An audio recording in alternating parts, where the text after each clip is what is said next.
Patay ang tatlong bata matapos silaban ng sarili nilang ina sa Santa Maria, Bulacan. Ang nanay sinunog din ang kanyang sarili. Nasa frontline na balitang yan si Gary De Leon. Malagim na trahedya ang sinapit ng tatlong bata at kanilang nanay sa Santa Maria, Bulacan. Nadatnan silang sunog sa isang bahay sa barangay San Vicente. Kwento ng kanilang kapitbahay, nasabi pa raw ng 6 na taong gulang na panganay ang nangyari sa kanila. Sabi niya, binuhusan kami ni mama ng gas and fire.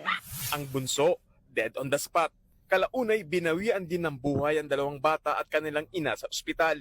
Base sa investigasyon, sinilaban ng nanay ang kanyang 3 anak. Pagkatapos, nagbuhos siya ng paint thinner, saka sinunog din ang sarili. Bago yan, nagpa-blatter sa barangay ang ina dahil sa problema sa mister at sa kanyang pakialamera raw na biyenan. Ayon doon sa blatter, pinag-aaway sila nung biyanan. Kumbaga, galit siya sa biyanan niya. Matapos magpa-blatter, saka nangyari ang trahedya. Naglock daw ito sa pinto at pinatay ang tubig.